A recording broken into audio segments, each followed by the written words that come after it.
Okay, there was a part with a giant coyote that was coming around, lying in front of the house. But now I'm thinking it's kind of like my parents' old house, with the outside the patio with the table and stuff. So, but he was like lying in front there, and then there was a smaller, regular-sized one. Um, then there was something with the cat, a cat, like there was a white cat from the neighbors who was, the neighbor was Desiree Days or something. It was coming around, or it was in the backyard, and then I was scared for it. I went and got it and brought it in, and it doesn't normally walk around. And then I just called the vet. I think it had a tag. It had some kind of a tag, and when I called it called the vet. Then it made an appointment. It was because they were already registered with the vet, and then I brought her in, and thinking, okay, I need to call her and the vet to cancel because she wasn't sick. But then I got kind of sidetracked with other stuff, and then she was curled up at some point with another cat, with one of my cats, our cats.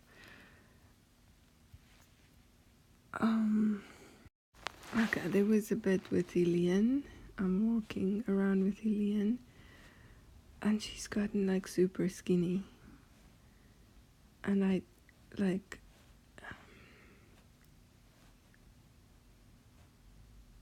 this long neck now, this long right hair. And I'm showing her around, but we're like taking buses. It's kind of like we're in London, maybe. We're on a bus going somewhere, and then this is the street. I'm trying to figure out where to take her, what to see, and I was like, what do you want? Do you want to eat something? Do you want to go to some specific place, or do you want me to show you where I like to go?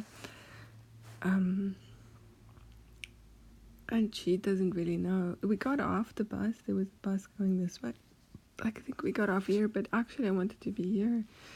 And then I kind of crossed the street, and then somehow I'd just gotten on another bus going this way. And I said, oh, this guy just picked us up, but actually I wanted to be going more that way. So now we're going back.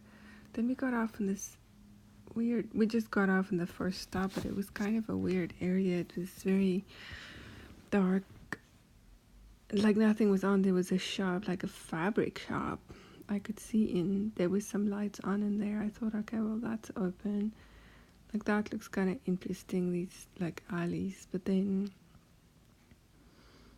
we were kind of walking to see what we see, and that this shop was not open. It just had the lights on. And now we're walking down here. We're trying to figure out.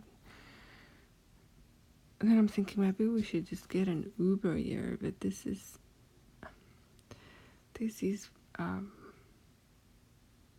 there's like a flat here, apartment, and then there's these guys standing here, these two men, and then I'm getting like a little bit not feeling so good about them going around the corner, and then they kind of harassed us about something. Then we go in the back, and then there's like a car that pulls up. It's like, I think it's an Uber, but then these two guys come up to us, and then we're standing here, and then the ones going like kind of daring the other one. But then I think in the car it's Keanu Reeves, and I think, okay, it seems like we're in a movie. He's gonna beat them up or something. But then I don't know if it's me or the other girl. It's then like a little firecracker girl, and like kicks them. But then there's also, she has like a little squirrel that she had put down, like kind of in the ground. And I said, why is he in the ground? And then she said, so she can feed him. And she's feeding him like a moth and stuff. And she says, isn't that cute? Because you can see him eating. But then I think, that for the moth and stuff she's feeding, it's actually not really cute. Then there was this bit, I'm like at kind of a fairground thing. There's this kid, like tiny kid actually, like baby pretty much, except he didn't have the proportions of a baby and he's walking around. But I don't know, he's not, like, his parents are kind of letting him do stuff, and he ended up having to do something, carry something, because I borrowed something. And then I felt like really bad for him, and I ended up, at some point, I said, let me carry you. And I was carrying him, and really wrapped up like a little baby in there, and I was gonna take him somewhere, because he was tired. And then there was a year I had to go around to get him out of this area or something, but then it was some ride thing, and it had like a lever that was kind of coming down here where I'm trying to get through, and then there's like crowds of people, trucks or something moving this way, buses maybe moving in this way. Now I have to stick super close here, but then this lever comes down and it's like so close to me,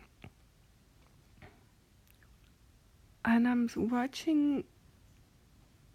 So what this lever is controlling is this giant like swing thing. It's one of those things that's like one of those boat kind of things.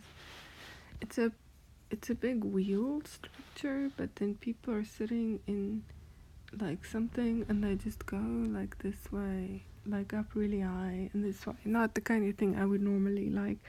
But now the little baby guy is in here somewhere. He's gone in front. I'm like scared of this thing, and I'm like down here again, and I'm looking at that thing, and I just think, fuck, this is not secure, because I'm looking at the lever like from the front. The thing that's holding it in is just this one little bolt and then I think, fuck, okay, well, maybe it doesn't look like the bolt's moving. It's clearly too small of a little bolt to hold this massive thing, and it's wiggling back, and it's wiggling this way and that. Does not seem safe. So I'm thinking, okay, I'm gonna go up there. I have to get him off of that thing. When I get on there, and